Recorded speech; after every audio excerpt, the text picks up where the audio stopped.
or imagine. A season, a cancer. But in the valley, God showed us that even in our darkest moment, He is still in control. We hope that through our testimony, you'll be encouraged to trust in God no matter what storm you are facing. The diagnosis, when fear took over. I'll never forget the day the surgeon looked me in the eye and said, I have a stage 3 ovarian cancer. I was devastated with anger and disbelief. Where did we go wrong? I ranted at him. Just few months back, he cleared me from his diagnosis of stage 1A.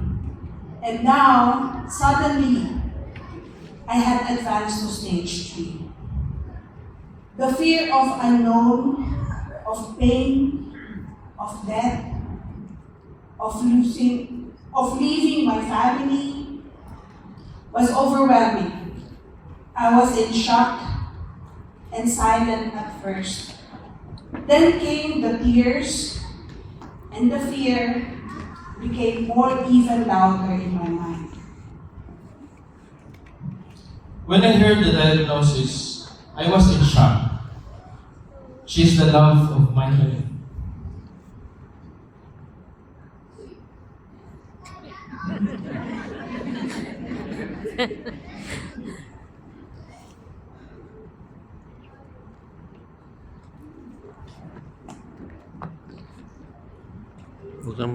And our daughter was only 8 years old.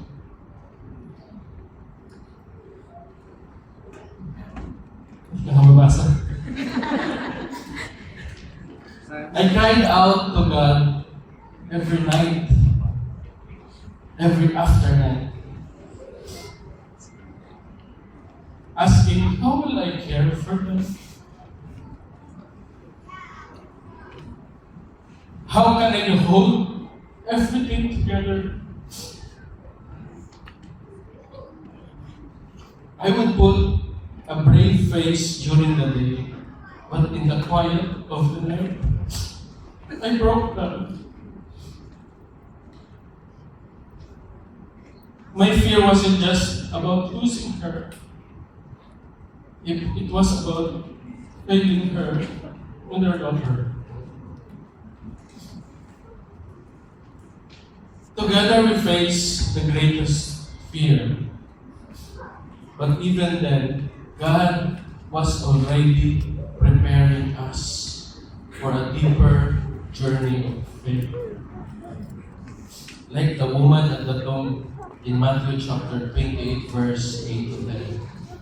We were afraid and overwhelmed, yet somehow holding on to a glimmer of hope that God was doing something behind the scene.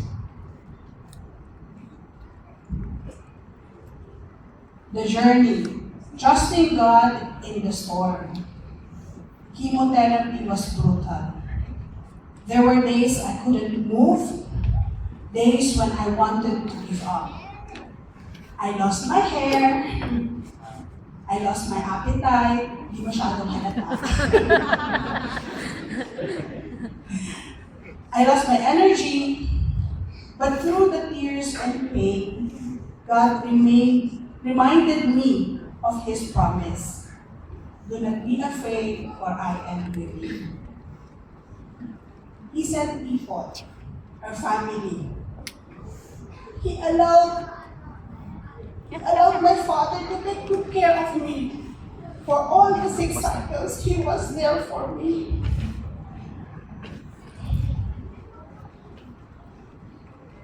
The community prayed for me, and even strangers who prayed with us, encouraged us, and carried us when we were weak. You are all our family. Maraming salamat. It was painful watching her suffer, feeling helpless. There were days that she could barely eat, and nights she couldn't sleep. But God gave me the strength I didn't know I had to take care of her, to comfort our daughter, and to keep going to work every day. He showed up through our community, through our household, through our families, and through small miracles. Like financial provision when we didn't know how we'd pay for the next treatment.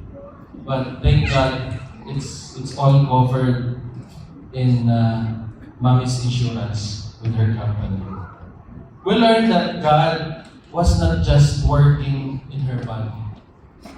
He was working in our hearts, strengthening our faith and marriage through every challenge. I remember one evening after a hard treatment, my wife looked at me and said, "Whatever happens, I trust God that He will take care of you."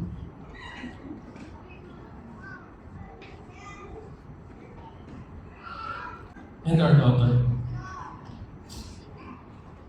Her faith humbled me. Here I was trying to fix everything, when all God was asking was for me to trust Him fully. That night I went into prayer and I gave all to God. My wife, my daughter, and our future.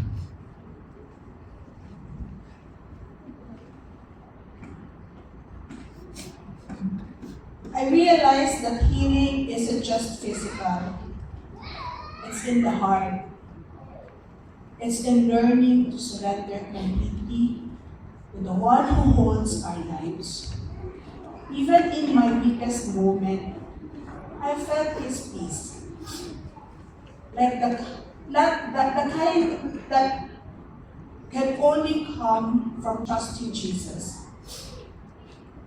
We stopped trying to figure everything out and instead focused on seeking God daily. After 6 months of treatment, the result came back almost completely clear. The laboratories and PET scans were almost completely clear. We both wept when the doctor gave us the news.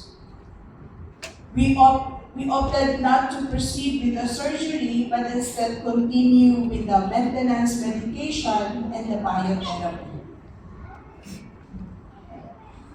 I cried not just from relief, but from awe. We had seen God's hand in every step. He provided the doctors, the resources, the insurance, the peace, and the strength we needed. I was healed not just in body, but in spirit. I came out of that season more grateful, more surrendered, and more in love with Jesus. I understood that true healing comes when we let God in every part of our life, especially the broken parts. No matter what I have, His grace is enough. No matter where we stand, we are standing always in His love. Our marriage became stronger. Our faith became unshakable. And our daughter saw firsthand the power of prayer and community. What was our greatest fear has now become our greatest testimony of God's faithfulness. To every husband, every wife, every person going through trials, whether in sickness, finances, or relationship, know this. You are not alone. God is with you. He hears your cries, sees your pain,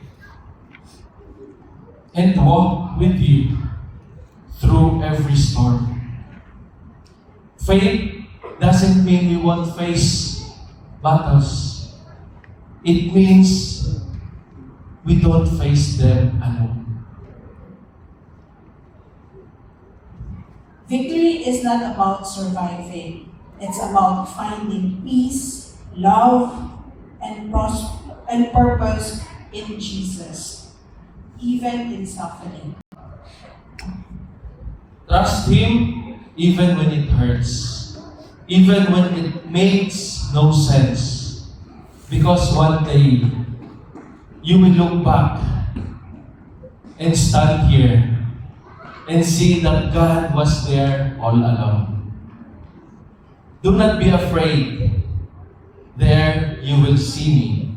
From Matthew chapter 28, verse 10. Want to something? Yes, thank you, titas and titas, for praying for my family. We love you all. All glory and honor to our Lord Jesus Christ. Salamat po.